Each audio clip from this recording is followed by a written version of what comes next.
ஜெபம் செய்வோம். அன்பு இரக்கமுள்ள பரலோக பிதாவே, மனமகிழ்ச்சியான இந்த காலை வேளைக்காக நன்றியோடு ஸ்தோத்திரிக்கிறோம்.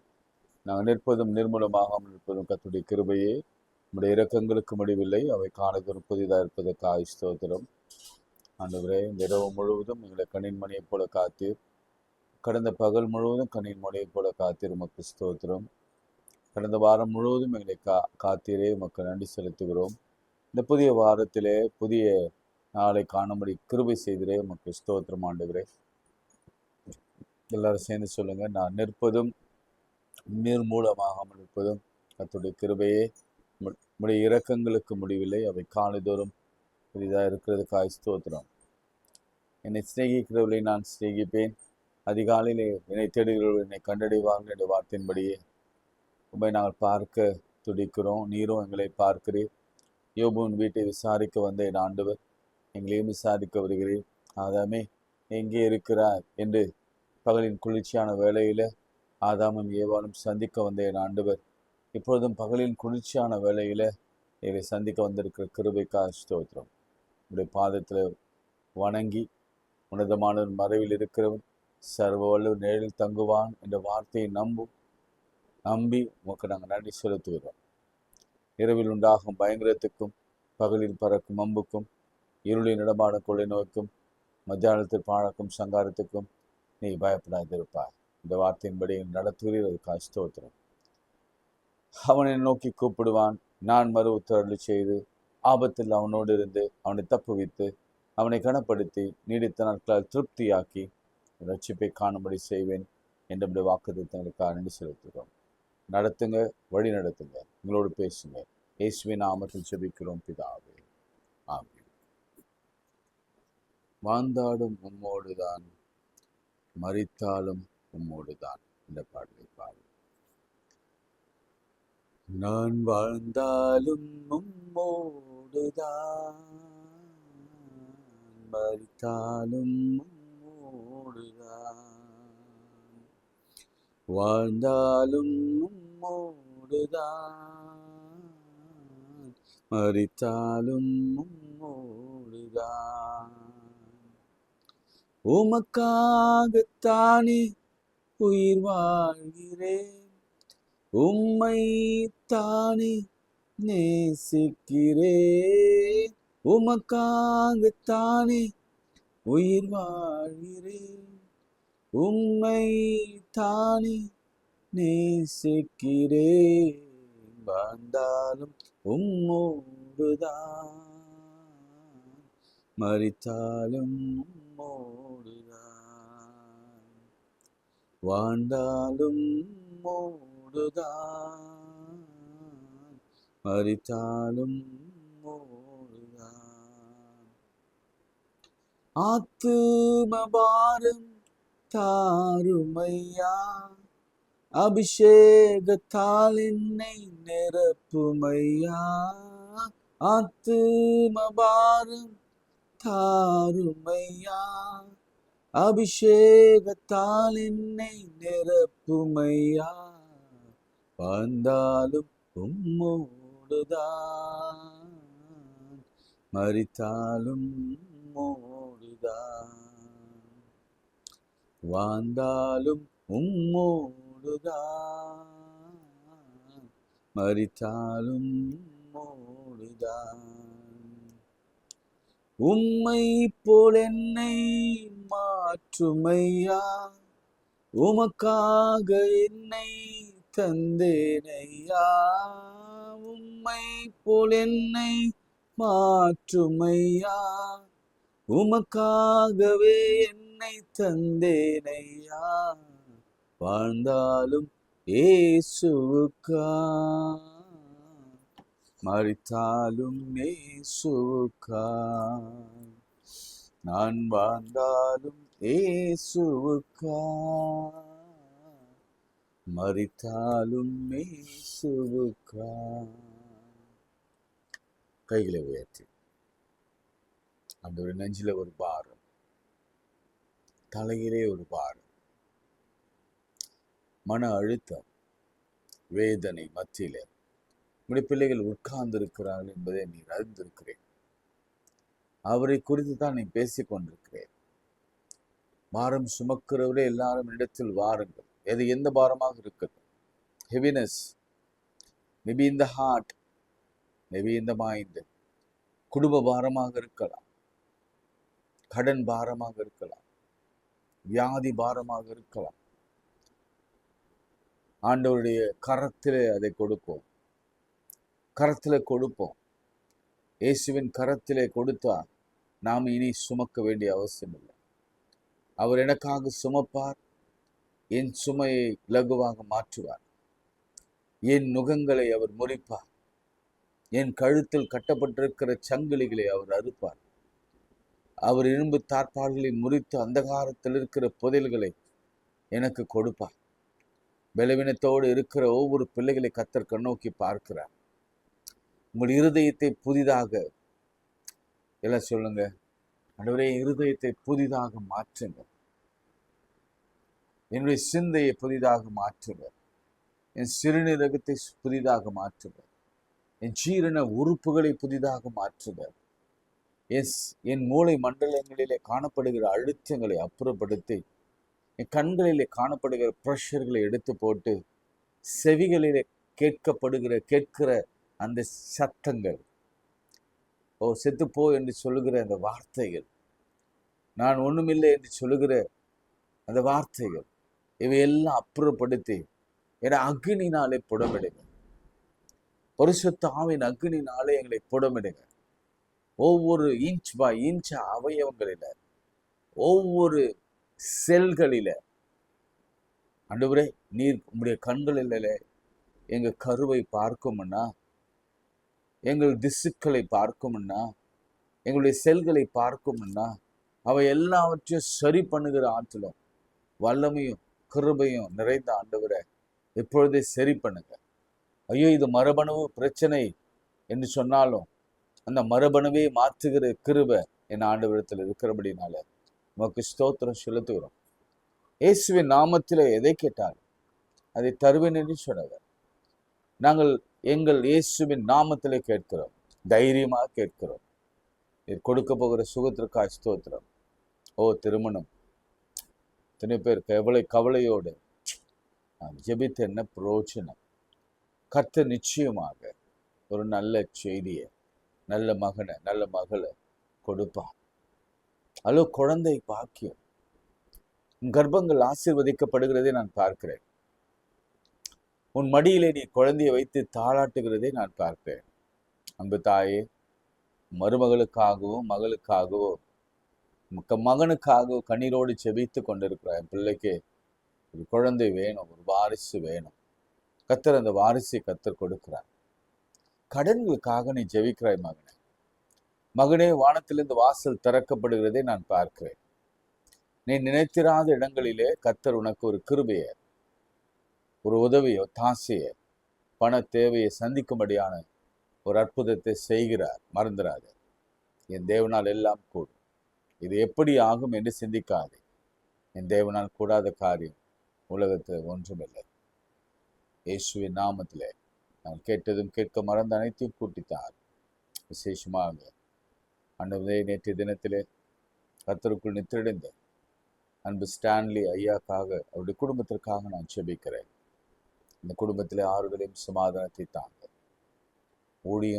ஊழியக்காரர்கள் குடும்பம் அது. என் தேவன் அந்த குடும்பத்தை கர்த்தர் ஆதரித்து பராமரித்து வழிநடத்த வேண்டும் என்று நான் ஜெபிக்கிறேன். இந்த மாதிரி யாராவது இழக்க கொடுத்திருப்பாங்கன்னா, ஒருவேளை பிரிந்திருப்பாங்கன்னா, ஒருவேளை கண்ணீரோடு இருப்பாங்கன்னா, அல்லது மரண பயத்தில் இருப்பாங்கன்னா, கர்த்தர் இப்பொழுதே அந்த மரண பயத்தை, மரண இருளை வெளிச்சமாக நீ மாற்றுவீராக. இயேசுவின் நாமத்தில் ஜெபிக்கிறோம் நல்ல பிதாவே, ஆமென். பிரியமானவர்களே, இந்த வாரம் ஒருவேளை கர்த்தருக்கு சித்தமானால் தேவ ஆவி குறித்தும் பரிசுத்த ஆவியானவரை குறித்தும் நாம பேச போகிறோம். பரிசுத்த ஆவியானவர், தேவ ஆவியானவர். எப்பொழுதுமே திங்கட்கிழமைனா எனக்கு சனிக்கிழமை ஒரு காரியம் விளங்க ஆரம்பிக்கிறோம். அது என்ன விளங்குன்னா, சண்டே ஒரு மெசேஜ் வரும் இல்லை நமக்கு, அந்த மெசேஜ் நான் எடுப்பேன். நேற்றைய தினம் எனக்கு இரவு 1 மணிக்கு இருக்கும். அது வரைக்குமே என்ன பேசுவது என்று எனக்கு தெரியல. பாப்டிசம் பற்றி பேசணும், ஞானஸ்தானத்தை குறித்து பேசணும். என்ன பேசுவது எனக்கு தெரியல. வசனம் ஆவினாலும் செலத்தினாலும் பிறவாவிட்டால் தேவனுடைய ராஜ்யத்திலே பிரவேசிக்க மாட்டா என்று நிக்கதோமு இடத்துல ஆண்டவர் சொன்ன இந்த யோவான் 3ஆம் அதிகாரம். ஆண்டவரே, நான் என்ன பேசணும் புரியலையே. ஆண்டவரே, நீங்க என்ன விளக்க விரும்புறீங்க என்பதை எனக்கு தெரியப்படுத்துங்கன்னு சொன்ன பொழுது, சரியாக இரவு 1 மணிக்கு தான் ஆவியானவரோடு கூட இடைபட ஆரம்பித்தார்.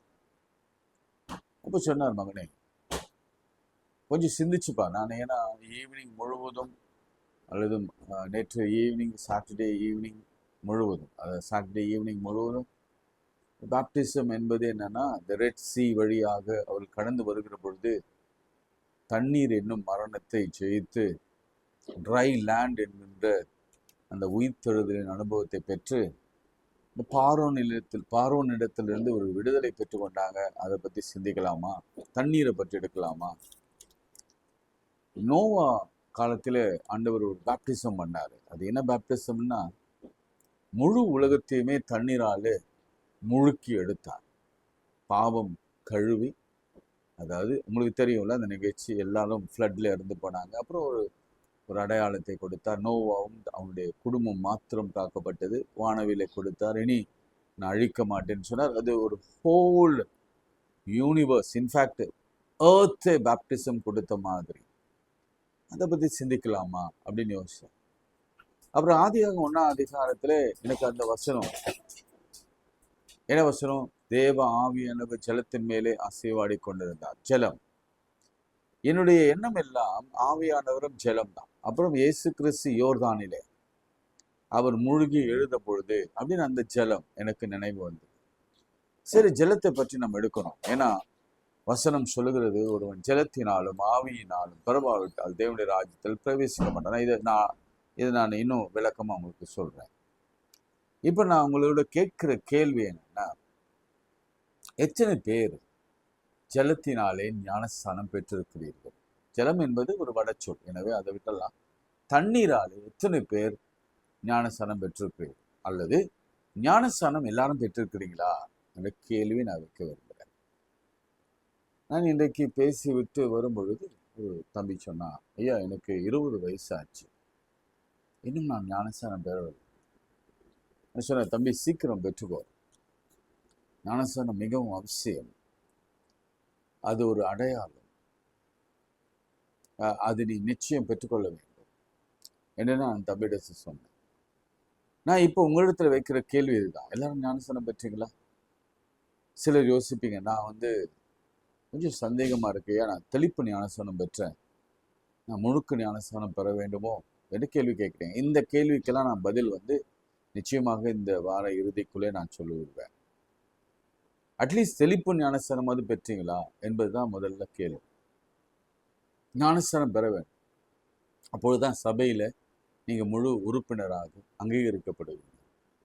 நாங்கள் ஞானஸ்தானம் கொடுத்து விட்ட பிறகு சின்ன பிள்ளைகளுக்கு சொல்வோம், சிலுவையின் அடையாளத்தில் நெற்றியில் வரைந்து திருச்சபை மந்தையிலே உங்களை சேர்த்துக் கொள்கிறோம்.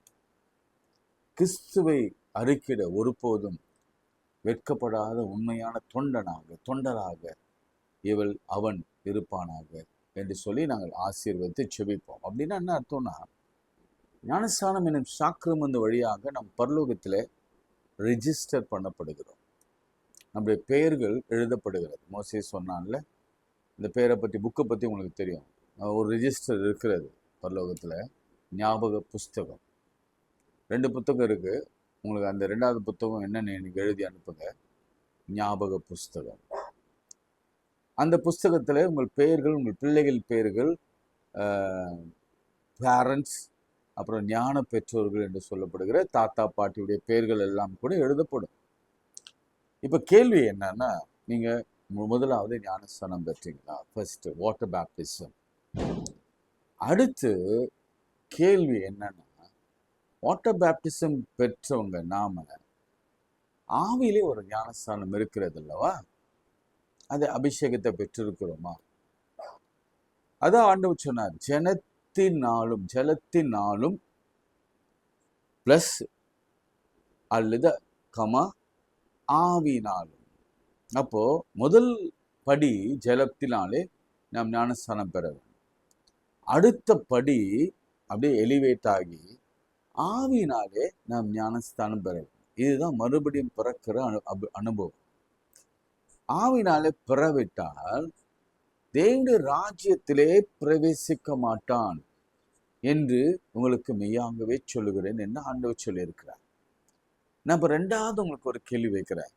நீங்க எல்லாரும் ஆவியில ஞானஸ்தானம் பெற்றிருக்கிறீங்களா? அப்படின்னா என்ன ஐயா?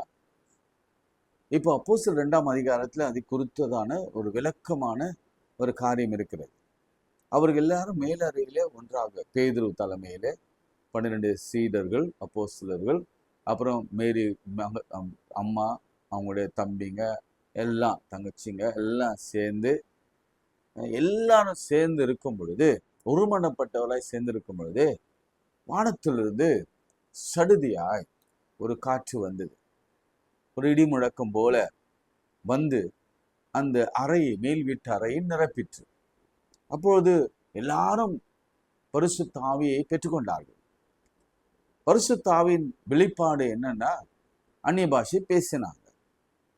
அதுக்கு முன்னாடி யோவேல நம்ம வாசிக்கிறோம், இந்த மாம்சமான யாவர் மேலும் என் ஆவியை ஊற்றுவேன், வாலிபர்கள் மூப்பர்கள் சொப்பனங்களும் தரிசனங்களையும் காண்பார்கள். இந்த வாக்கு நிறைவேறும்படியாக இது நடந்தது. அப்ப இந்த தேவ ஆவி எவ்வளவு இம்பார்ட்டன்ட், பரிசுத்த ஆவி எவ்வளவு இம்பார்ட்டன்ட் என்பதை நாம புரிந்து கொள்ள முடிகிறது. எசேயா தீர்க்கதரிசியின் தன் ஆரம்ப காலத்துல சொன்ன, ஐயோ அசுத்த உதடுள்ள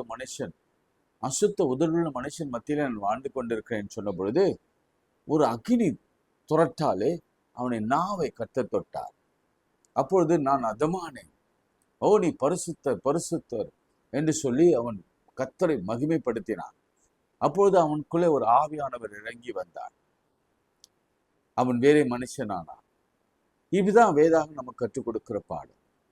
இன்றையிலிருந்து நாம் கற்றுக்கொள்ள வேண்டிய சில காரியங்கள் என்னன்னா, இந்த தேவ ஆவி நமக்குள் வரும் பொழுது என்ன வெளிப்பாடு, என்ன நம் உடலிலே மாற்றங்கள், உடலிலே மாற்றமல்ல, நம்முடைய குடும்பத்திலே மாற்றங்கள், நம்ம சரீரத்துல, ஆவியில, ஆத்மத்தில என்ன மாற்றங்கள் வரும், அதனால என்னதான் கிடைக்கும், அதுதானே முக்கியம். ஒண்ணு ஆவியினாலோ ஜலத்தினாலும் நாம ஞானஸ்தானம் பெற்றுக்கொண்டா பரலோக ராஜ்யத்துக்கு போயிடும், அது உண்மைதான். சரி, இந்த பூமியிலே நாம் இருக்கும் பொழுது ஜலத்தினாலும் அல்லது ஆவினாலும் நம்ம ஞானஸ்தானம் பெற்றுக்கொண்டா என்ன நடக்கும் என்பதை குறித்து நாம் தெரிந்து கொண்டாதான் அதை நாம தேடுவோம், நாடுவோம். இந்த இடத்துல ஒரு காரியத்தை நான் உங்களுக்கு சொல்லிட்டு இந்த தேவ ஆவியை குறித்து நான் உங்களோட பேச விரும்புகிறேன்.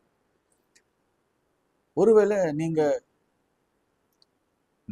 ஒருவேளை கூட ஒரு காலத்துல பரிசுத்த ஆவியானவர் குறித்து அறியாத காலகட்டம், அந்த சமயத்துல அந்நிய பாஷைன்னா நம்ம கிண்டல் பண்ணும், கேலி பண்ணும், தீர்க்க தரிசனம்னா கிண்டல் பண்ணும், கேலி பண்ணும்.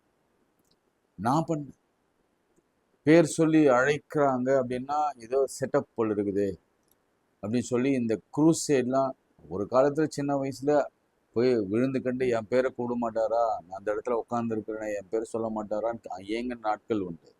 ஆனா இறையில் படிக்கின்ற பொழுது அதே கிரிட்டிக்கலாக பார்த்த நாட்களும் உண்டு. இதெல்லாம் ஏதோ அடிச்சு விடுறாங்க அப்படின்னு சொல்ற நாட்களும் உண்டு. ஆனா முதிர்ச்சி வரும் பொழுது, ஆவியில அந்த களி கூறுதல் வரும் பொழுது, ஏன் பரிசுத்தாவை நான் பெற்றுக்கொண்ட பொழுது, பரிசுத்தாவின் வரங்களை நான் நாடின பொழுது, அதற்காக முழங்காலில நின்று ஜெபித்த பொழுது, இது என்னதான் ஆண்டவரே என்று வாஞ்சித்து கதறின பொழுது, என்னதான் பேசுறாங்க என்று அதை பற்றி தியானித்த பொழுது, ஆவியானவருக்கு இடம் கொடுக்கிற பொழுது எனக்குள்ளே நான் பல உண்மைகளை அறிந்து கொண்டேன். இப்பொழுது கூட நாம இந்த காலை வேளையிலே ஜெபிக்கின்ற பொழுது நான் கண்ணை மூடி ஜெபிக்க ஆரம்பித்தேன்னா முழுசுமாக அந்த அரை மணி நேரமும் உண்மையாகவே என்னுடைய சுய கட்டுப்பாட்டிலே அந்த அரை மணி நேரம் இருக்காது. இதை நான் பெருமைக்காக சொல்லவில்லை, உங்களுடைய நலனுக்காகவும் என்னுடைய நலனுக்காக சொல்லுகிறேன். சுயத்திலிருந்து பேசுவதெல்லாம் குறைவுதான். ஆவியானவர் என்ன பேச சொல்லுகிறாரோ அதை வாங்கி கொடுக்கிற ஒரு மீடியமா தான் நான் இருக்கிறேன் என்பதை தாழ்மையோடு நான் உங்களுக்கு சொல்லிக்கொள்ள விரும்புகிறேன். அதனாலதான் இங்கே ஜெபிக்கும் பொழுது ஆஸ்திரேலியாவில் சிட்னியில் இருக்கிற ஒரு தாயாருக்கு சுகம் கிடைக்கிறது. நேற்றைய தினம் என்னுடைய ஆலயத்தில் நான் பிரசங்கிக்க போகும் பொழுது அங்கே ஒரு சகோதரிக்கு கழுத்து எலும்பு தேய்மானம், கை கால்கள் வலியில, மரண பயம், இருதயத்துல படபடப்பு போன்ற காரியங்கள் அவங்களுக்கு இருந்த சமயத்துல அதிகாலை ஜெபத்தை அவங்க மறப்பதே இல்லை. அதை ஜெபிக்கும் பொழுது ஒரு நாள் 30ஆம் தேதி அவங்க சொன்னாங்க 30th, அது போன மாதம் 30th. அப்போ நான் பர்டிகுலரா இந்த ஷோல்டர் பெயினுக்காகவும் கழுத்து எலும்புக்காகவும் நான் ஜெபம் பண்ணினதாகவும் அது அவர்களை குறித்ததான அந்த வியாதி என்றும் அவர்களுக்கு ஆவியிலே உணர்த்தப்பட்டு ஆண்டவர் எனக்கு நிச்சயம் சுகத்தை கொடுத்து விட்டார் என்று நம்பி அதன் பிறகு அவர் எடுத்த டெஸ்ட் எல்லாம் நார்மலா மாறினது என்று சொல்லி கர்த்தரை சாட்சியா சொல்லி மகிழ்ச்சியா பகிர்ந்து கொண்டாங்க. எனக்கு ஆச்சரியமாக இருந்தது. இதுதான் ஆவியினாலே, பரிசுத்த ஆவியினாலே நடத்தப்படுகிற கிரியை. ஏனென்றால் ஆவியானவர் எங்கும் இருக்கிறார். சொல்லப்படுகிறதுல நம்ம சொல்லுவோம், அடிக்கடி சொல்லுவோம், ஆவியானவர் எங்கே உண்டோ அங்கே விடுதலை உண்டு, கர்த்தரே ஆவியானவர் என்று நாம் சொல்லுகிறோம் அல்லவா? இந்த ஆவியானவர் நடத்துறது இப்படிதான் இருக்கும். எனக்கு தெரிஞ்சு நான் ஆவியில உணர்கிறேன். காலை தோறும் ஜெபிக்கிற அந்த ஜெபங்களுக்கு பல குடும்பங்களில பலருக்கு, அது சிறு குழந்தையிலிருந்து பெரியவர் வரைக்கும் கர்த்தர் தொட்டு பேசுகிறார். ஒவ்வொருவருக்கான வார்த்தை வருகிறது. இன்றைக்கு கூட அவர் என்ன பேசுகிறாருன்னா, ஞானஸ்தானத்தை கொடுத்து பேசுகிறாருன்னா, இங்க ஆண்டவர் ஏதோ நமக்கு டீச் பண்ண விரும்புகிறார். நீ ஞானஸ்தானத்தை பெற்றுக்கோ, ஆவியை பெற்றுக்கோ, அப்பொழுது இவையெல்லாம் உனக்கு நடக்கும் என்பதை நீ மறந்துடாத என்பதை விளக்குகிறார். எனவே ஜெபத்திலே தரித்திருங்க, உறுதியா இருங்க. வசனம் சொல்லுகிறது, இது எங்க இருக்கு கண்டுபிடிச்சு எழுதுங்க, ஆவியை அவித்து போடாதிருங்க. எல்லாருக்குள்ளும் ஆவியானவர் இருக்கிறார் என்பதை மறந்துடாது. அது அனல் மூட்டி எழுப்ப வேண்டிய வேலை தான் நாம் செய்ய போகிறோம். தேவ ஆவியானவர் நமக்கு எல்லாருக்கும் பொதுவானவர். அவர் எந்த ஒரு சபைக்கும் சொந்தமானவர் அல்ல. சரி, இன்னைக்கு இந்த 1 மணிக்கு எனக்கு ஆண்டவர் கொடுத்த இந்த காரியத்தை நான் உங்களோடு கூட பகிர்ந்து கொள்ள விரும்புகிறேன். ஆதியாகமம் 41ஆம் அதிகாரம் 38ஆம் வசனம். 41ஆம் அதிகாரம், ஜெனசிஸ் 41 verse 38. பின்பு பார்வோன் யோசேப்பை நோக்கி, தேவன் இவை எல்லாவற்றையும் உனக்கு வெளிப்படுத்தி இருக்கிறபடியால் உன்னை போல விவேகம் ஞானமுள்ளவனும் வேறு ஒருவனும் இல்லை. என்னவா? விவேகமும் ஞானமுள்ளவன் ஒருவனும் இல்லை. 38. அப்போது பார்வோன் தன் ஊழியக்காரரை நோக்கி, தேவ ஆவியை பெற்ற இந்த மனுஷனைப் போல வேறு ஒருவன் உண்டோ என்றான். அவன் ஒரு பேகன், அந்நிய தேவனை வழிபடுறவன் சொல்றான் யோசேப்பை பார்த்து, பாருங்க, நல்லா கவனிங்க, தேவ ஆவியை பெற்ற இந்த மனுஷனை போல. யோசேப்பு யாருங்க? தேவ ஆவியை பெற்ற மனுஷன் இவனை போல யாரும் இல்லை. இவனுக்குள்ள அப்படி என்ன விசேஷம் இருக்கு? அப்போ உங்களுக்கும் எனக்கும் தேவ ஆவி இருக்கும்னா அந்த யோசேப்பின் ஆவி, அந்த யோசேப்பில் இருந்து அந்த வரங்கள் செயல்படும். அப்படிதானே? சரி, யோசேப்புக்குள்ள என்ன இருந்தது? யோசேப்புக்குள்ள முதல்ல இருந்தது என்னன்னா, அவனுக்கு சொப்பனம் காண்கிற ஒரு விசேஷித்த கிருபை இருந்தது. நமக்கும் பல சொப்பனங்கள் வரும், டெய்லி வரும். சில நேரத்தில் நம்ம ரொம்ப டிஸ்டர்பாக இருந்தால் சொப்பனங்கள் வரும். அப்படி வரும்பொழுது நமக்கு ரொம்ப பதட்டம் அடைவோம். ஐயோ, இப்படி வந்துருச்சு, என்ன ஆச்சு, ஏதாச்சு? அதெல்லாம் ஒன்றுமே இல்லை. அது நம்ம நினைக்கிறது அப்படியே அது மாற்றி மாற்றி வரும். எப்போது நினைச்சதோ அது இப்பொழுது வரும். சொப்பனங்களிலே பல உண்டு, ட்ரீம்ஸில் பல உண்டு. அது நமக்கு எல்லாருக்கும் தெரியும். ஆனால் இவன் கண்ட ட்ரீம் என்பது வித்தியாசமானது. அதுதான் தேவ ஆவியிலே நடத்தப்படுகிற ஒரு கிருபை. சிலருக்கு இருக்கும். நீங்க நல்லா உங்க உங்க உங்க சபையிலேயோ அல்லது உங்க உறவின் மக்கள் மத்தியிலோ எடுத்து பாருங்க. அவங்களுக்கு ஒரு நல்ல ட்ரீம் வந்தா அது அப்படியே நடக்கும். ஒரு நல்ல காரியமோ அப்படி நடக்கும், ஒரு தீமையான காரியமோ அப்படியே நடக்கும். அவங்க என்ன கனவு கண்டாங்களோ அது அப்படியே நடக்கும். இவனுடைய கனவு என்னன்னா, அவன் சகோதரர் மத்தியிலே இவன் உயர்ந்திருப்பான். ஆமென். அதுதான் வந்தது. 2 முறை வந்தது. அதனால என்ன செய்தான்? அவன் சகோதரனாலே பகைக்கப்பட்டான். அப்ப ரொம்ப நேசிச்சார், பல வர்ண அங்கெல்லாம் கொடுத்தார். ஆனா சகோதரராலே வெறுக்கப்பட்டான். தெய்வ ஆவியில மனுஷன் முதல்ல குழியில போடப்படுவான். அவனுடைய சொப்பனங்கள் எல்லாம் பிசாசு குழியில போட்டு நிரப்ப பார்க்கும். அவனுடைய கனவுகள் எல்லாம் குழியில போட்டு மூட பார்க்கும். அவனுடைய தரிசனங்கள் எல்லாம் நிறைவேறாதபடிக்கு குழியில போட்டு மண்ணை மூட பார்க்கும். ஆனாலும் என் தேவ ஆவியில மனுஷனை கைவிட்டதாக சரித்திரம் இல்லை.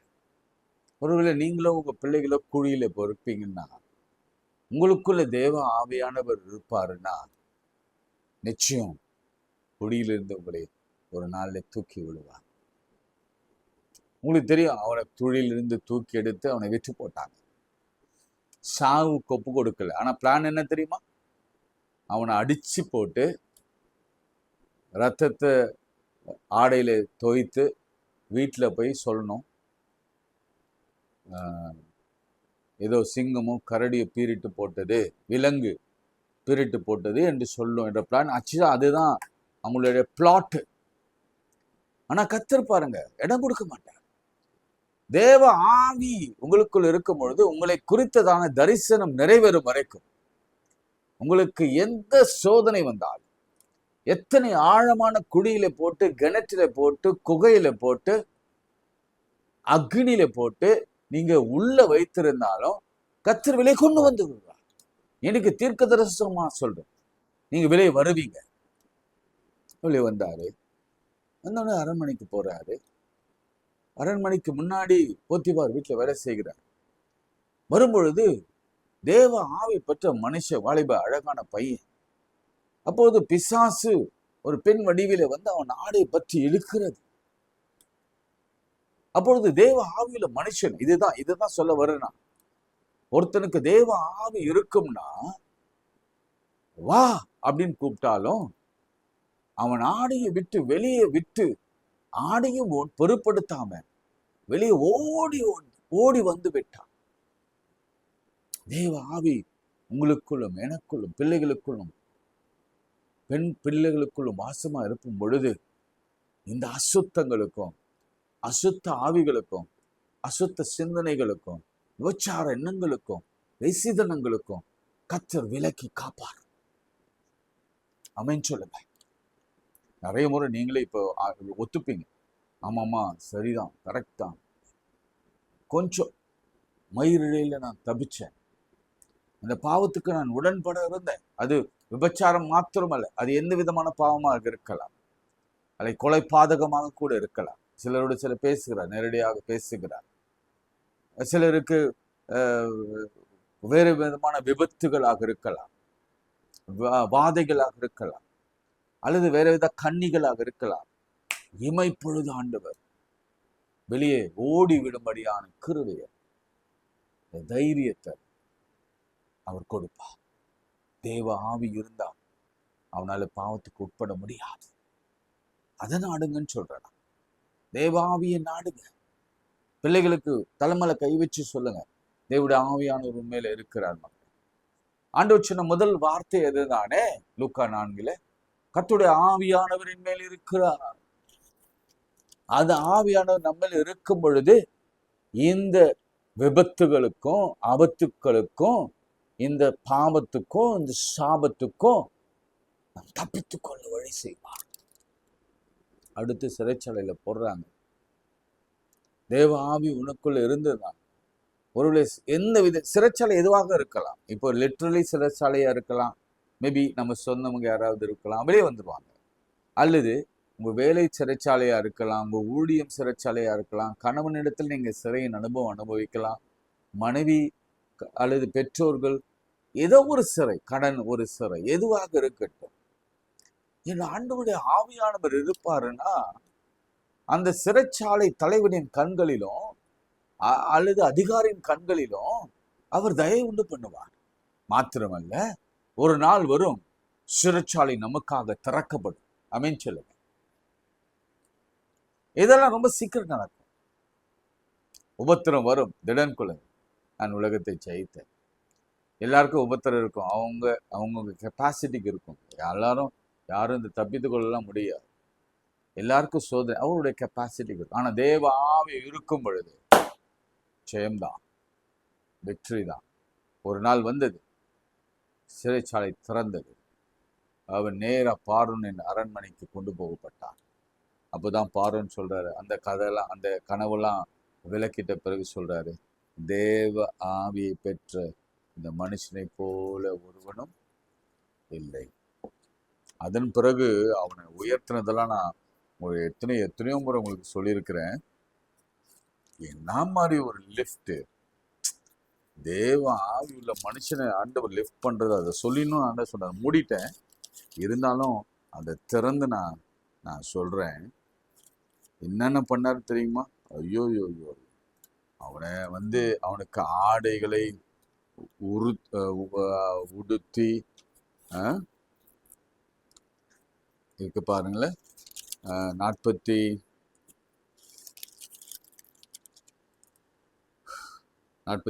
வசனம், 41 அதிகாரம் 42 வசனம். பார்வோன் தன் கையில் போட்டிருந்த தன் முத்திரை மோதிரத்தை கழற்றி அதை யோசேப்பின் கையிலே போட்டு மெல்லிய வஸ்திரங்களை அவனுக்கு உடுத்தி பொன் சரப்பனை அவன் கழுத்தில் தரித்து தன்னுடைய 2ஆம் ரதத்தின் மேல் அவனை ஏற்றி தென்னிட்டு பணியுங்கள் என்று அவனுக்கு முன்பாக கூறுவித்து எகிப்து தேசம் முழுமைக்கும் அவனை அதிகாரியாக்கினான்.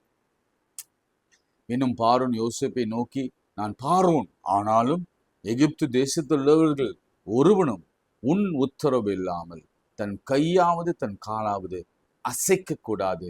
மேலும் பார்வோன் யோசேப்புக்கு சாப்நாத் பெனாயா என்கிற பெயரை சூட்டி ஓன் பட்டணத்தின் ஆசாரனாகிய பொத்திபாருவின் குமாரத்தி ஆகிய அஸ்நாத்தை அவனுக்கு மனைவியாக கொடுத்தான்.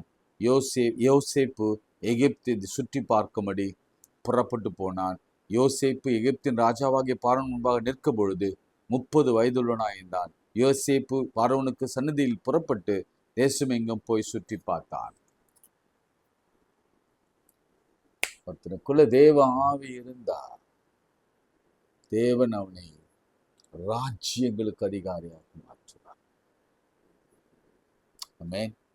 உங்களுக்குள்ள அந்த ஆவியானவர் இருக்கிறாரா? இருக்கிறார். அதை நம்ம கண்டு கொள்ளல, அதை நம்ம இன்னும் எழுப்பி விடல. சோமண்டா அன்புள்ள ஆண்டவரே, ஆவியானவர் குறித்து நீர் பேசி வருகிற உடைய வார்த்தைக்காக நன்றி செலுத்துகிறோம்.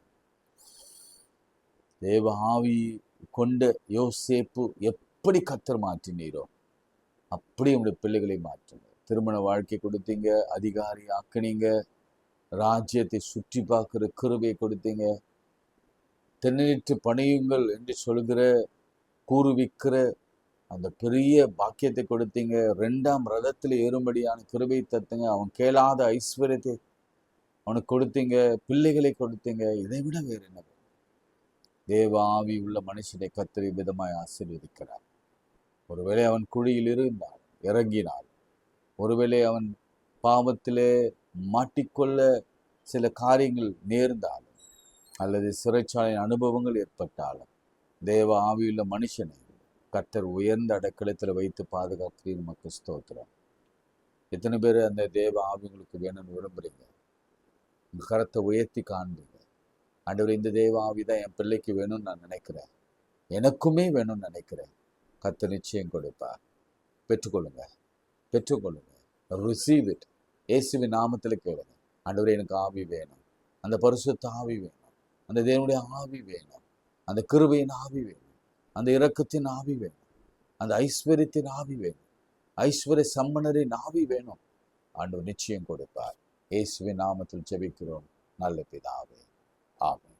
நமது ஆண்டவராகிய இயேசு கிறிஸ்துவின் கிருபை, பிதாவாகிய தேவனுடைய அன்பு பரிசுத்தாவின் ஐக்கியம் நம் அனைவரோடும் மீண்டும் மீண்டும் சதாக்கள் நிலைத்திருப்பதாக. ஆமென். பிரியமானவர்களே, இது கொஞ்சம் சப்ஸ்கிரைப் பண்ணிடுங்க, ஷேர் பண்ணுங்க. டிராஸ்டிக்காக நம்ம இன்க்ரீஸ் ஆகணுமே தவிர டிக்ரீஸ் ஆகக்கூடாது. அநேகருக்கு அனுப்புங்க, முடிஞ்சால் அவங்க சாட்சியில் எழுத அனுப்புங்க. தேவைப்பட்டால் ஜெப விண்ணப்பங்களையும் எனக்கு எழுதுங்க, கமெண்டில் கூட எழுதுங்க. உங்களுக்காக நான் விசேஷமாக ஜெபித்து உங்களுக்கு பதிலை நான் போடுவேன். கர்த்தருடைய ஆசீர்வதிப்பார்.